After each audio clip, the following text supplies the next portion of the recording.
अस्सलामुअलैकुम वरहमतुल्लाहि वबरकातुहू। गुलशन इकबाल उर्दू शाळा, विषय मराठी, इयत्ता 4, प्रकरण 27, धाड़सी झुगी यानी बहादुर झुगी।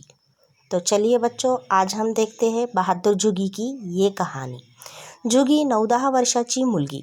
झुगी 9-10 साल की आपही की हम उम्र एक लड़की। ती आणि तिचे आई बाबा शेतातील झोपड़ीत राहत। वो और उसके आई बाबा खेत में के झोपड़ी में रहते थे। तिचे आई बाबा शेतात काम करत, उसके आई बाबा खेत में काम करते। सायंकाळ झाली, झुगी अभ्यास करत बसली होती। शाम का वक्त था और झुगी पढ़ाई करते बैठी थी। झोपड़ी बाहर कोकुरू बांधले होते। झोपड़ी के बाहर बकरी का बच्चा बंधा हुआ था। झोपड़ीत येऊन आईने चुलीवर भात शिजायला ठेवला। झोपड़ी में आकर माँ ने चावल चूल्हे पर चढ़ा दिए। झुगीला भाताकडे लक्ष ठेवायला सांगितले आणि विहिरीवर पाणी आणायला गेली। झुगी को चावल की ओर ध्यान देने के लिए कहकर वो कुएं पर पानी लाने के लिए चली गई। तेवढ्यात कोकराचा ब्यां ब्यां ओरडण्याचा आवाज आला। उतने में ही बकरी के बच्चे की ब्यां ब्यां ऐसे चिल्लाने की आवाज़ आई। तशी झुगी धावतच बाहेर आली। तिला एक लांडगा दिसला। आवाज़ सुनकर झुगी झोपड़ी के बाहर आई तो उसे एक लोमड़ी नजर आई। तो कोकराकडे येत होता। झुगी घाबरली। क्षणभर विचार केला।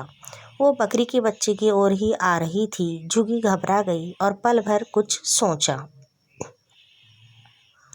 ती झटकन झोपड़ीत गेली। चुलीतील जळते लाकूड घेऊन बाहेर आली। वो झट से झोपड़ी के अंदर गई और चूल्हे में की जलती हुई लकड़ी लेकर बाहर आई। लांडगा कोकरावर झडप घालणार इतक्यात झुगीने जळते लाकूड लांडग्याच्या दिशेने फेकले।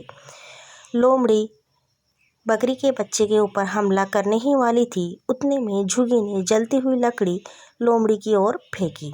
आगीला पाहून लांडगा घाबरला तो पळाला। आग को देखकर लोमड़ी घबरा गई और भाग गई। कोकराचा जीव वाचला। बकरी के बच्चे की जान बच गई। पळा पळा लांडगा पळा।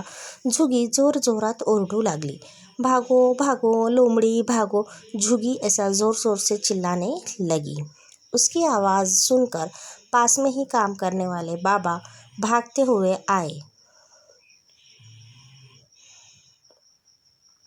आई ही आली। झुगी ने त्यांना घडलेला प्रसंग सांगितला। आई भी आ गई। झुगी ने उन्हें अभी बीता हुआ एक वाकया सुनाया। आईने तिला जवळ घेतले। बाबांनी तिच्या डोक्यावरून हाथ फिरवला। माँ ने उसे पास में लिया और बाबा ने भी सर पर से हाथ फिराया। झुगीच्या धाडसाची बातमी गावात पसरली। झुगी के इस बहादुरी की खबर पूरे गांव में फैल गई। गांवच्या सरपंचांनी तिची पाठ थोपटली और गांव के सरपंच ने उसकी पीठ थपथपाई। शाळेतील शिक्षकांनी मुख्याध्यापकांनी तिच्या धाडसाचे कौतुक केले और स्कूल में भी उसकी तारीफ की गई।